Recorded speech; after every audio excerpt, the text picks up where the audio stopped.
The shuttle docked with a soft hiss, and Kira Vasquez stepped onto Station Valeth 9 with a single bag over her shoulder and nothing else to her name. The air tasted different here, filtered, recycled, stripped of everything that made it feel alive. She had spent 17 years breathing the thick, humid air of Sao Paulo, dodging rainstorms and chasing stray dogs through cracked streets. This place smelled like metal and silence. The docking bay was enormous. Ships from dozens of worlds sat in neat rows, their hulls painted in colors she had no words for. Alien students moved through the space in groups, talking in languages that buzzed and clicked and sang. A few of them noticed her. She saw it in the way their bodies shifted, a step backward, a turn of the head, a widening of eyes or whatever passed for eyes on their faces. She was the only human on the station. The first one the Galactic Concord Academy had ever admitted. Earth's great experiment. One girl sent to prove that humanity deserved a seat among the stars. No pressure. A tall, thin creature with pale blue skin and 4 slender arms approached her at the registration desk. It studied her with large, wet eyes that blinked sideways. "You are the human," it said, "not a question." "Kira Vasquez," she replied. The creature of Velani she remembered from her studies handed her a data card without another word. Dormitory assignment, class schedule, station map, everything she needed to survive printed on a card the size of her palm. Her dormitory was in the lowest wing of the station, far from the grand halls where the children of ambassadors and generals lived. The room was small, with 2 sleep pods built into the wall and a shared washing unit. Her doormate was already there. Selith Tiar sat on her pod with all 4 arms crossed. She was Velani, the same species as the one at the desk, but younger, with bioluminescent patches on her neck that glowed a faint green. She looked at Kira the way someone might look at a strange insect that had crawled onto their plate. "So you are real," Selith said. "I thought they were joking when they told me I would be sharing a room with a Deathworlder." "I am real," Kira said. She set her bag down and began unpacking. There was not much to unpack. A few changes of clothes, a datapad, a worn leather bracelet, and a small holographic projector that, when activated, showed a woman in human military armor, smiling with tired eyes. Selith watched but said nothing about the photo. There was something in the human girl's face when she looked at it, something hard and quiet and very far away, that made Selith decide not to ask. The next morning, the academy held its orientation ceremony in the Grand Hall. Over 1,000 students sat in curved rows that rose toward the ceiling like the inside of a shell. Kira sat in the back. Around her, students from dozens of species whispered and pointed. A group of Krathani, tall, insect-like creatures with armored plates on their arms and glowing marks on their throats, clicked their mandibles and stared at her with open contempt. The academy director, an ancient Velani with dim bioluminescence and a voice like slow water, welcomed the students. He spoke about excellence, about the proud history of the academy, about the honor of serving the Galactic Concord. Then near the end, he added, "This year, we welcome a student from a newly admitted species. The Concord has decided in its wisdom to extend this opportunity. We trust that all students will accommodate this decision." That was it. No name, no welcome, just accommodate. Kira's face did not change. She sat with her hands folded in her lap, her dark eyes steady, her breathing even. If the words hurt, she buried them somewhere deep, in the same place she buried everything else. The first week was the hardest, not because of the classes, those were challenging but manageable. Kira had spent 2 years preparing for this. She had studied alien languages, military history, xenobiology, and tactical theory until her eyes bled.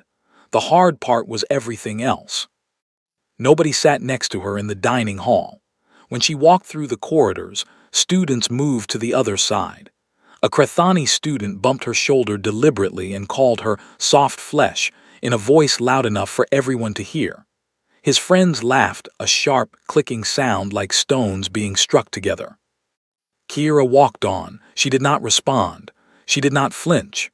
She simply walked, steady and straight, as if she had not heard them at all. This confused them. They had expected anger or fear or tears. They got nothing. And nothing, it turned out, was harder to deal with than anything. In her quiet moments, Kira explored the station. She memorized the corridors, the exits, the distances between rooms. She noted the environmental controls, temperature, gravity, atmosphere mix. She studied the other students the way a biologist studies animals in the wild, watching their habits, their social structures, their weaknesses. She did this without thinking about it. It was how she was built. It was how all humans were built, though the galaxy did not understand that yet. On the fifth night, Selith came back to their room and found Kira sitting on her pod, staring at her class schedule on the datapad. The screen cast a blue glow across her face. "You have combat theory tomorrow," Selith said carefully, "with Instructor Kaelser." "I know. He is Krethani, one of the most decorated soldiers in the Conquered. He has killed," Selith hesitated. "He has fought in many battles." "I know who he is," Kira said. There was something in her voice that made Selith stop. It was not anger. It was not fear. It was something older than both, something patient and cold, like stone that had been worn smooth by years of water. Kira turned off the datapad and lay back in her pod. She stared at the ceiling. In the darkness, the holographic photo of her mother glowed faintly on the shelf beside her. A woman in armor, smiling, alive, frozen forever in a moment before everything went wrong. Kira closed her eyes. Tomorrow, she would sit in a classroom and learn about war from the creature who had taken her mother from her. She would sit, and she would listen, and she would not say a word. But she would remember everything. The combat theory lecture hall was built like an arena.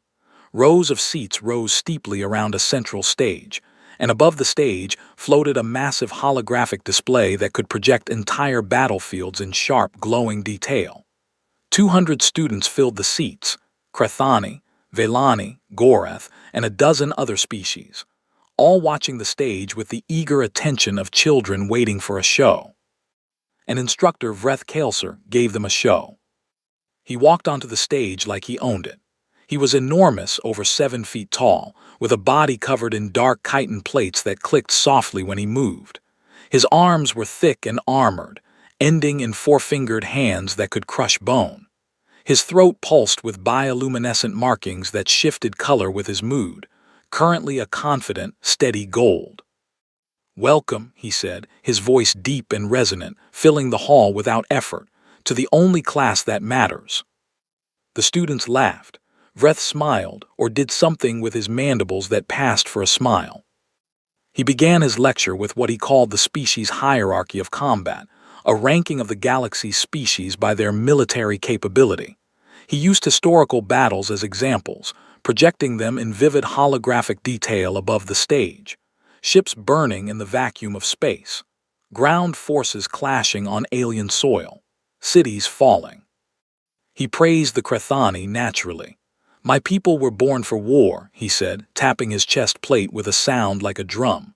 "Our armor is natural. Our reflexes are faster than most species can think. We do not break." He dismissed the Velani as useful for writing treaties after the real work is done. He called the Gorath strong but slow, like boulders that dream of being soldiers. The students from those species shifted uncomfortably but said nothing. Vreth was too famous, too decorated, too powerful to challenge. Then he got to humans. The holographic display changed. It showed a small planet, blue and green, wrapped in white clouds. Earth, Kira's home. It floated above the stage like a jewel, and Vreth looked at it the way someone might look at a dead insect. "Humans," he said, and the word dripped from his mouth like something rotten. "The galaxy's newest curiosity, a Class 12 Deathworld species. Impressive in the way that a disease is impressive, hard to kill, but ultimately insignificant." Scattered laughter. Vreth waved his hand and the holographic display shifted again. Now it showed a human settlement, prefabricated buildings on a dusty, windswept plain. A colony, a frontier outpost. 12 years ago. Before the ceasefire, The Crethani expansion fleet conducted operations along the border of human-claimed space. I was there. He said it casually, like a man mentioning a vacation he once took. The humans fought, I will give them that. They screamed and they bled and they fired their primitive weapons until the barrels melted, but they broke. He paused for effect, letting his throat markings pulse a brighter gold. They always broke. The display showed combat footage, shaky, chaotic images of a nighttime battle, explosions, running figures, the distant sound of human voices shouting in fear and pain. Kira recognized the settlement layout immediately. Prefab barracks in a grid pattern, a communications tower in the center, a perimeter wall that had been torn open on the eastern side. Outpost Meridian 7. She knew it before he said the name. She had studied the reports. She had read the casualty lists.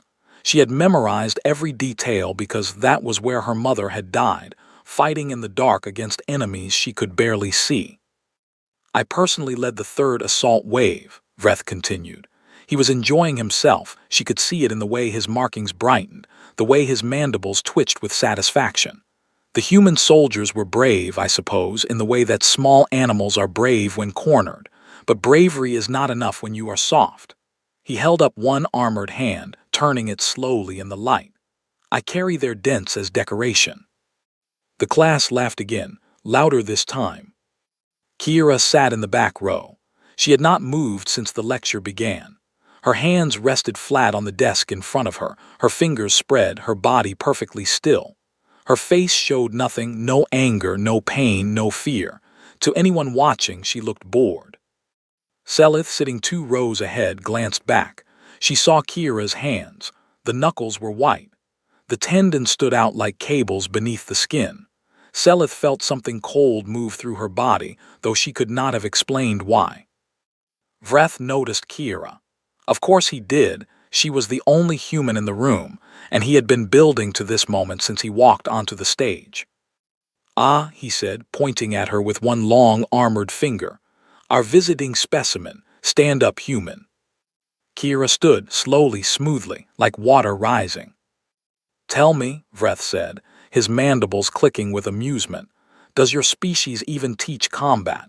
Or do you simply die in creative ways and call it strategy?" The room erupted. Laughter bounced off the walls. Students slapped their desks, clicked their mandibles, and flashed their bioluminescent markings in alien expressions of joy. Kira waited. She stood with her arms at her sides, her weight balanced, her eyes fixed on Vreth. When the laughter faded, she spoke. "Which outpost?" Vreth tilted his head. "What?" "You said you led an assault. Which outpost?" He blinked, a slow, sideways motion of his secondary eyelids. "Outpost Meridian 7, a forgettable place." "And the commanding officer, do you remember the name?" Vreth waved a hand dismissively. "Humans all look the same to me. Does it matter?" "Commander Elena Vasquez," Kira said. Her voice was steady, flat, like a blade laid on a table. "She held the eastern wall for 7 hours with 32 soldiers against your third wave. Your reports listed 109 Crethani casualties before the wall fell." The room went quiet. Vreth's throat markings flickered, a brief shift from gold to something darker. "She was my mother," Kira said. The silence was total. Nobody moved, nobody breathed. Kira sat down. Vreth stared at her for a long moment. Then he forced a laugh, a harsh, clicking sound, and turned back to his lecture. "Sentiment," he said. "The human weakness." He continued teaching, but something had shifted. His voice was slightly louder than before, his gestures slightly bigger, as if he was trying to fill a space that had suddenly become too large. After class, the students filed out in unusual silence. Selith found Kira in the corridor, walking toward the dormitory wing with her bag over her shoulder. "Kira," Selith said, "are you?" "I am fine." He was there when you're." "I know what he did." Selith stopped. She watched Kira walk away, steady, straight, unhurried, like she was walking towards something, not away from it. That night Kira sat in her pod with the lights off. The holographic photo of her mother glowed on the shelf. Elena Vasquez, in full armor, smiling, alive. Kira looked at it for a long time. Then she opened her datapad. She pulled up every file she could find on Vreth Kaelsar, his service record, his combat decorations, his published tactical writings. She pulled up Krethani physiology databases, skeletal structure, nerve cluster locations, joint flexibility ranges, visual processing speeds, chitin density maps. She read for hours, she took notes, she memorized. Outside, the stars turned slowly past the station's viewport, cold and patient and endless. Inside, a 17-year-old girl from a broken planet studied the body of the creature who killed her mother, and she did not stop until she knew him better than he knew himself.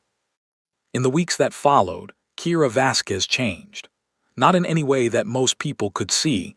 She still sat alone in the dining hall, still walked the corridors with her single bag and her quiet face, still spoke only when spoken to. But something beneath the surface had shifted, like a river changing direction underground, and the effects began to show in ways that nobody expected. It started with the exams. Combat theory was not just about fighting. It covered tactics, logistics, military history, species analysis, and strategic planning. Vreth Kaelsar designed his exams to be brutal, multi-layered problems that required students to think across disciplines and species boundaries. Most students struggled. The best scored in the high 70s. Kira scored 98 on the first exam, 96 on the second, 100 on the third. Vreth marked her papers harshly. He deducted points for formatting, for word choice, for answers that were technically correct but lacked elegance. It did not matter. Kira was so far ahead of the other students that even with his penalties, she sat at the top of every ranking. He stopped calling on her in class. She had taken that weapon from him. Every time he had tried to embarrass her with a difficult question, she had answered it perfectly, calmly, without hesitation.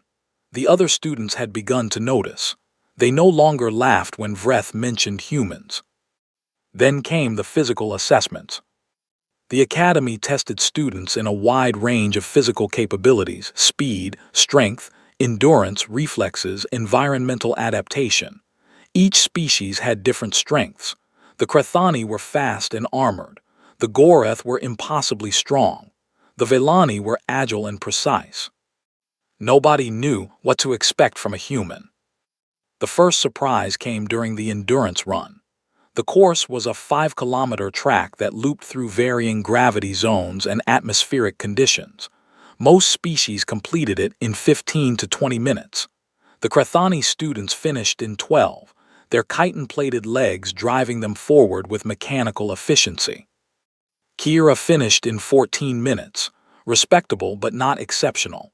The Krethani students clicked their mandibles in amusement. Then, while they bent over gasping and flexing their joints, Kira kept running. She ran the course again, and again, and again. After 2 hours, the monitoring instructor, a bewildered Velani, asked her to stop. Kira was barely breathing hard. Her heart rate was elevated but steady.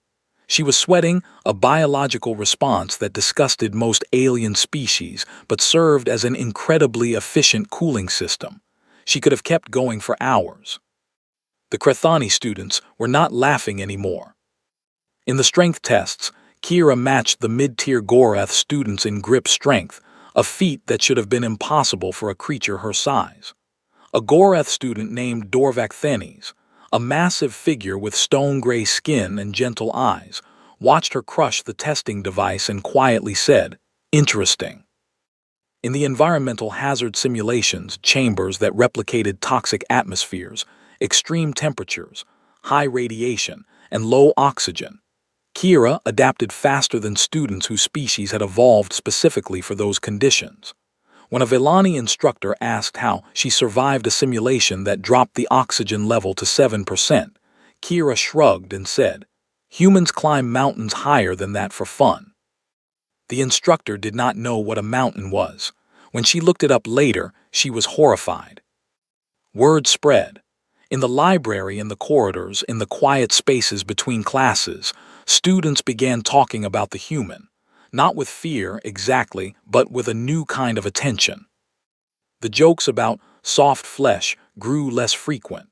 Something was happening that the galaxy's comfortable assumptions about humanity could not explain. Dorvek approached Kira one evening in the library. He was nearly 3 times her size, but he moved carefully, as if afraid of breaking the furniture. He sat across from her and placed a datapad on the table. "I have been reading about your species," he said. "I found something called persistence hunting. Is it real?" Kira looked up from her notes. "It is real. Your ancestors chased animals across open ground, not by being faster, not by being stronger, just by not stopping. The animal would sprint ahead, then rest. Your ancestors would follow. The animal would sprint again. Your ancestors would follow again, for hours, for days, until the animal's body simply gave up." "That is correct." Dorvak was quiet for a moment. His stone-like face was hard to read, but something flickered in his deep-set eyes. "That is the most terrifying thing I have ever heard," he said. Kira almost smiled, almost. "We are very patient," she said. Selith and Kira's friendship grew slowly, like a plant in low light. Selith asked questions about Earth, careful, cautious questions, and Kira answered them honestly. She told Selith about the oceans, which covered 70% of the planet and contained creatures that could swallow a shuttle whole. She told her about the weather, hurricanes that could flatten cities, lightning that split the sky, winters that froze the ground solid for months. She told her about the bacteria, the viruses, the parasites, the venomous animals, the poisonous plants. Selith listened with all 4 hands pressed against her mouth. "Your planet is trying to kill you," she whispered, "every single day." "Yes," Kira said simply, "that is why we are the way we are." Meanwhile, Vreth Kaelser was losing control, and he knew it. The human girl was supposed to be a joke, a political stunt, a fragile creature he could use to demonstrate the superiority of real warrior species. Instead, she was dismantling his authority one perfect exam score at a time. He pushed harder. He assigned Kira extra simulations, scenarios designed to be impossible. She completed them. He publicly criticized her combat form in front of the class, pointing out every tiny flaw. She corrected each one by the next session. He loaded her with additional readings, reports, and tactical analyses, enough work to bury 3 students. She did it all without complaint, without error, without expression. And that was what bothered him most. He could handle defiance. He had broken defiant students before. He could handle fear. Fear was natural and useful. But Kira gave him nothing. She looked at him with those dark, steady eyes, and there was no anger, no respect, no hatred, no admiration. There was nothing. It was like staring into deep water and seeing no bottom. The breaking point came during the semester's live tactical simulation, a competitive wargame exercise held in the station's massive training complex. Students were divided into teams and given objectives to complete against each other. It was the most important assessment of the term. Vreth assigned the teams himself.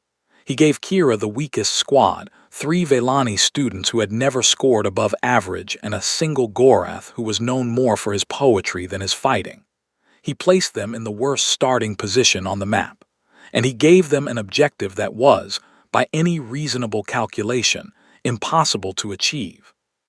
The exercise began at dawn and was expected to last 8 hours. It lasted 19. Kira did not try to win through force. She did not charge toward the objective.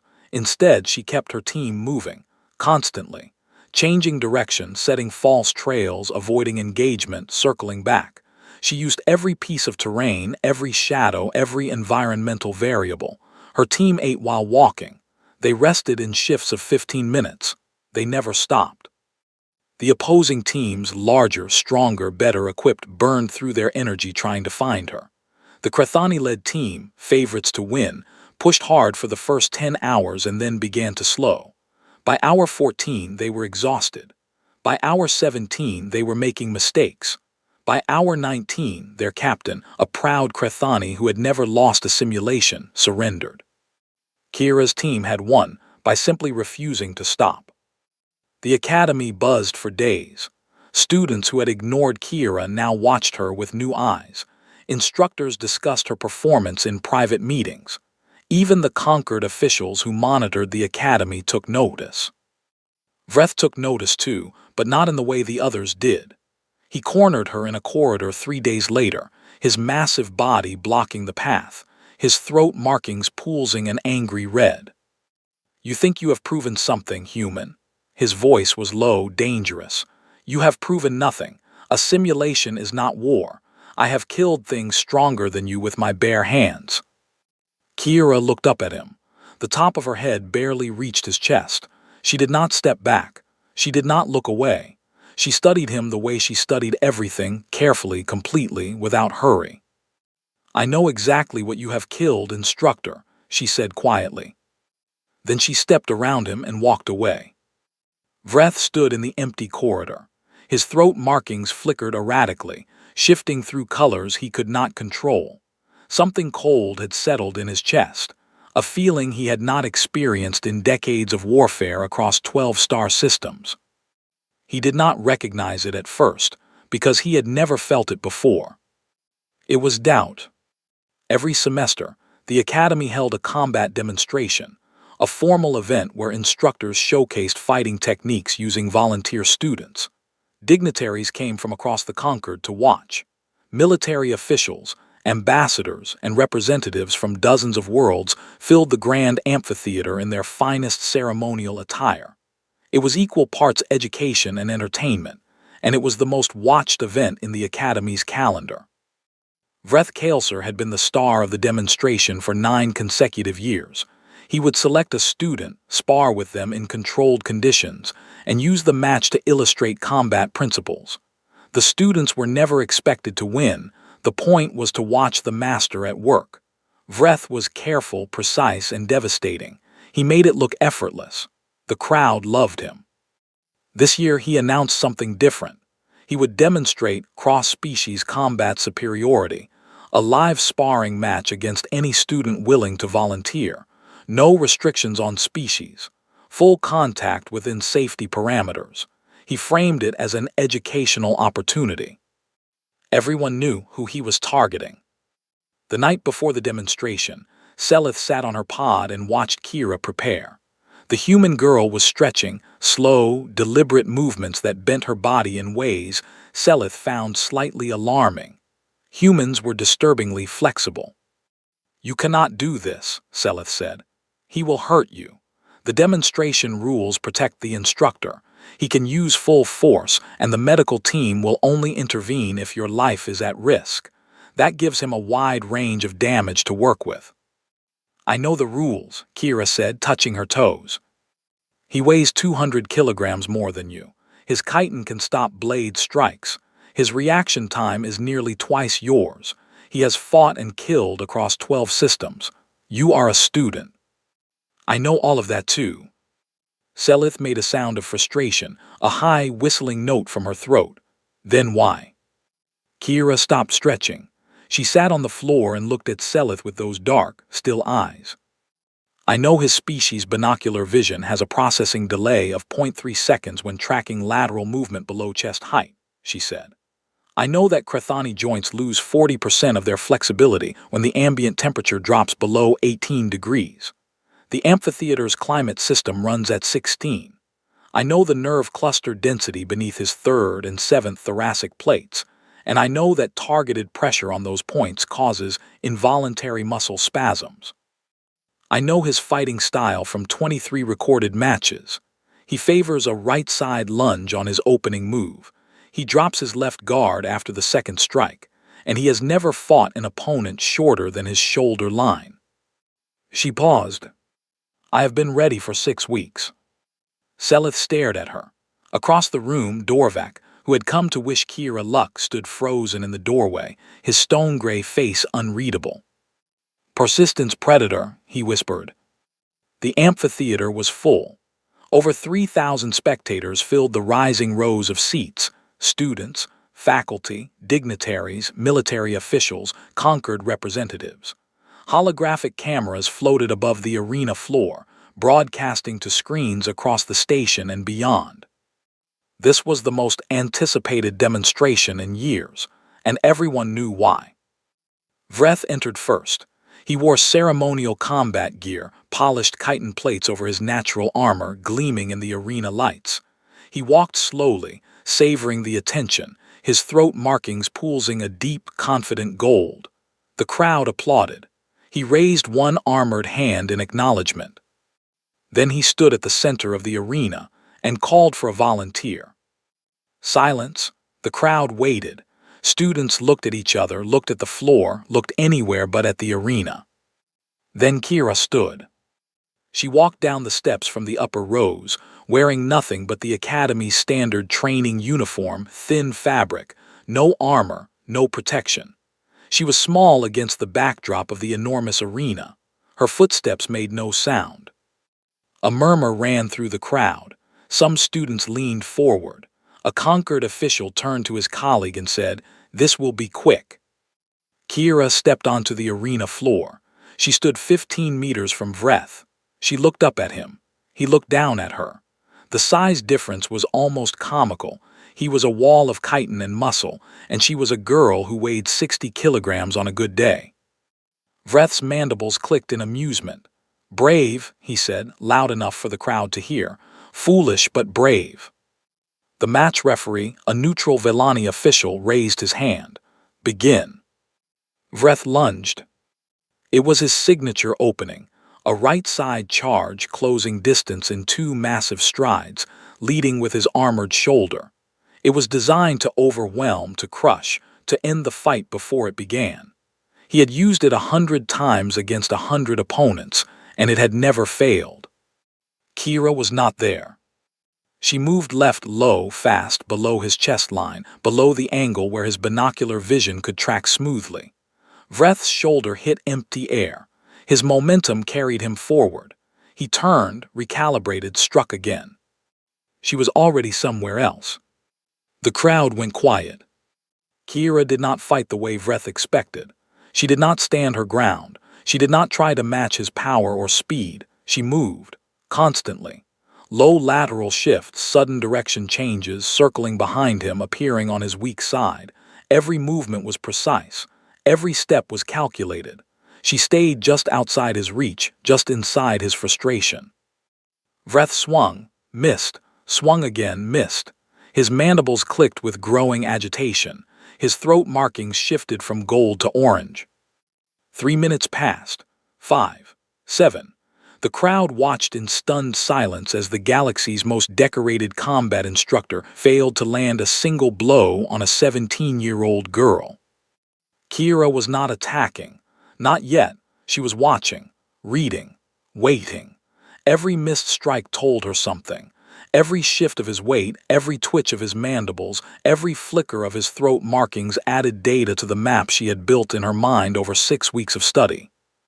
She was learning him in real time, and he did not understand what was happening.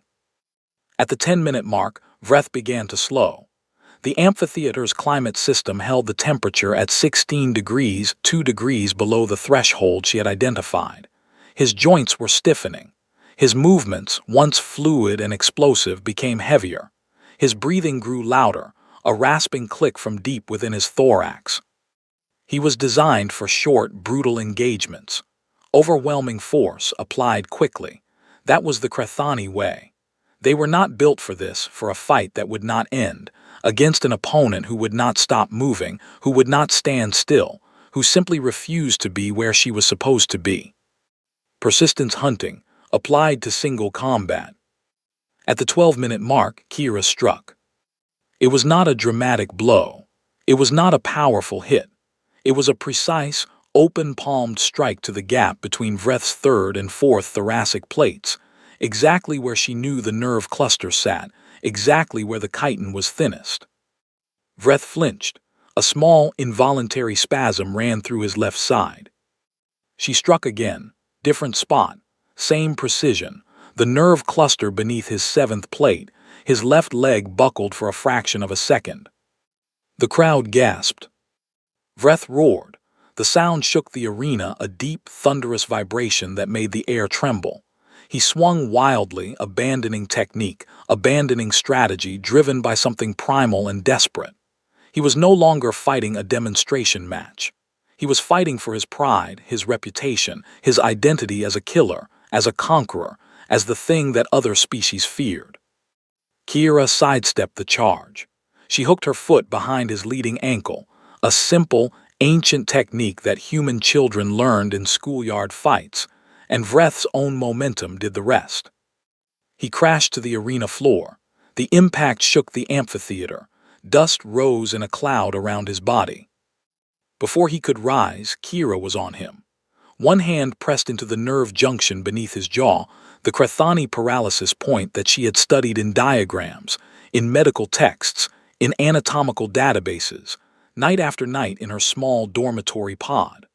Her other hand braced against his thoracic plate, holding him down with leverage rather than strength.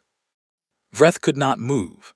His body had locked, every muscle frozen, his bioluminescent throat flickering wildly between colors, red, white, purple, black, a Crethani distress signal that no one in the arena had ever seen from him before. The amphitheater was silent. 3,000 beings held their breath. Kira leaned close. Her lips were near the side of his head, where the Crethani auditory membrane was thinnest. She spoke quietly, so quietly that only he could hear. Outpost Meridian 7, Commander Elena Vasquez. She held the eastern wall for 7 hours. She killed 39 of your soldiers before she fell. She was my mother. Vreth's eyes, all 4 of them were wide, frozen, staring at nothing. She did not break easily, Kira whispered, and neither did I. She released him, she stood, she stepped back. Vreth lay on the arena floor. He did not get up. His throat markings dimmed to a faint, trembling gray, the Crethani color of surrender. For 3 seconds there was nothing, no sound, no movement, the universe held still. Then Dorvac stood. His massive stone hands came together with a sound like thunder. Selith rose beside him, her bioluminescent patches blazing white, the Vellani expression of awe. One by one, row by row, the amphitheater erupted. Students, faculty, dignitaries, beings from dozens of worlds who had never agreed on anything rose to their feet and filled the arena with sound. Kira stood alone on the arena floor. She did not smile. She did not raise her hands. She breathed in, breathed out, and looked at the place where Vreth lay broken not in body, but in everything he had believed about himself and about the soft, fragile, insignificant creatures from the little blue world. In the dignitary section, a conquered official quietly opened a file on his datapad. He deleted the old title, Humanity, Provisional Assessment, and typed a new one. Humanity, Threat Reassessment Priority Alpha. The footage reached every corner of the galaxy within 6 hours. Someone in the amphitheater had recorded the entire match on a personal device and uploaded it to the public networks before the Academy could control the narrative. By the time the station's communications office realized what was happening, the video had been copied, shared, translated, and analyzed by billions of beings on thousands of worlds. The galaxy had watched a 17-year-old human girl dismantle the most decorated combat instructor in the Conquered, and it could not stop talking about it. Military analysts from 12 species published breakdowns of Kira's technique. They studied her footwork, her timing, her knowledge of Crethani physiology. A retired Goreth general called it the most sophisticated application of species-specific tactical exploitation I have seen in 40 years of service. A Vellani combat theorist wrote a paper titled Endurance as Weapon, the Human Paradigm, that became the most downloaded academic publication of the quarter. The political consequences moved even faster. Within 3 days of the match, the Galactic Conquered opened a formal investigation into instructor Vreth Kaelser. His years of boasting in the lecture hall, his proud, detailed stories of killing human soldiers during the border conflicts, had been recorded by the Academy's own archival systems. What he had treated as war stories, the Conquered's legal office now treated as evidence. The ceasefire agreement between the Crethani expansion fleet and the human frontier colonies had included strict terms about the conduct of hostilities. Vreth's accounts of his actions at Outpost Meridian 7 and other engagements suggested violations: deliberate targeting of medical facilities, execution of wounded personnel, destruction of civilian shelters. He had confessed to these things openly, proudly, in front of hundreds of students, because he had never imagined that anyone would care about the deaths of a few humans. He was wrong. Vreth was stripped of his teaching position on the fourth day. His combat decorations were suspended pending review. He was confined to quarters and informed that he would face a formal tribunal within the month. The Academy tried to manage the situation quietly, but quiet was no longer possible. The story had grown beyond the station, beyond the Academy, beyond the Concord's ability to control. On Earth, the footage played on every screen.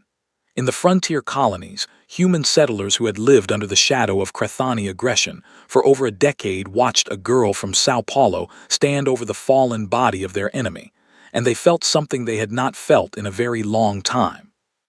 They felt proud. Kira did not feel proud. She felt tired. The days after the demonstration were a blur of attention she did not want. Students who had ignored her for months now approached her in corridors, wanting to talk, wanting to congratulate her, wanting to be seen near her. Interview requests arrived from media outlets across 30 systems. The Academy's administration summoned her for meetings, polite, careful conversations in which officials who had barely acknowledged her existence now called her, a credit to the exchange program. She declined every interview. She attended the meetings because she had to, answered their questions with as few words as possible, and returned to her studies. In the dining hall, nobody moved away from her anymore. A space cleared for her at the center tables, the seats reserved for the Academy's top-ranked students. She sat there once, surrounded by curious, respectful faces, ate her meal in silence, and never sat there again. She went back to her corner table alone, where she could see every exit. Some habits were older than pride. It was Selith who finally cracked through the wall. 3 nights after the demonstration, Kira was sitting in their dormitory, reading a tactical analysis on her datapad. Selith sat on her own pod, pretending to study, watching Kira from the corner of her eye. The human girl had barely spoken since the match. She ate, she studied, she trained. She functioned. But something was wound tight inside her, and Selith could see it in the way Kira's hands trembled when she thought no one was looking. "You do not have to be strong right now," Selith said softly. "Not in here, not with me." Kira did not look up. "I am fine." "You are not fine. You just fought the creature who killed your mother in front of 3,000 people, and you won. That is not something a person walks away from and feels fine." Kira's hand stopped moving on the datapad. She stared at the screen, but she was not reading anymore. Her jaw was tight. Her shoulders were rigid. She looked like a wire stretched to its limit. "I did not know if I would win," she said. Her voice was quiet, barely more than a breath. "I studied him for 6 weeks. I knew every weakness, every limitation, every flaw in his technique. But when I stepped onto that floor and looked up at him, all that armor, all that size, all that history, I thought." She stopped, swallowed. "I thought about my mother standing at that wall, looking at the same thing, knowing she was not going to survive." Selith said nothing. She waited. "I was not afraid of being hurt," Kira said. "I was afraid of failing her, of standing where she stood and falling the same way, of proving them right that we are soft, that we break, that we are nothing." A tear ran down her cheek. She wiped it away quickly, angrily, as if it had betrayed her. Selith crossed the small room. She sat beside Kira on the pod and wrapped all 4 of her arms around her. It was an awkward embrace. Selith's body was not built the same way, and the angles were wrong, but Kira leaned into it anyway, and for a few minutes she let the wall come down. "You did not fail anyone," Selith said. "You did not fail her." The next evening, Dorvac came to the dormitory. He filled the doorway like a boulder and had to duck his head to enter.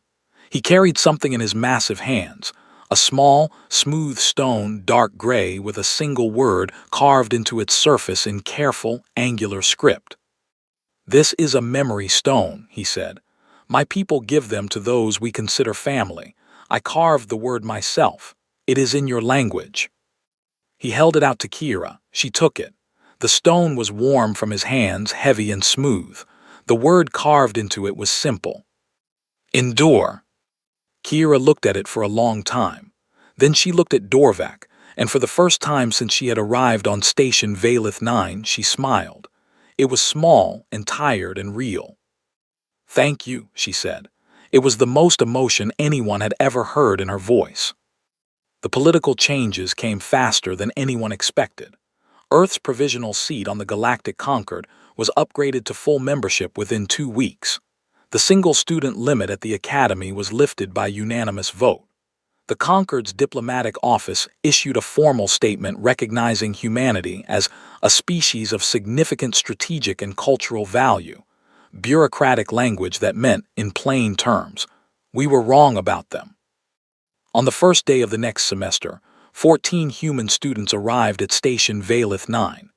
They came from every continent on Earth, from cities and farms, from mountains and coastlines, from places where the air was thin, and places where the rain never stopped.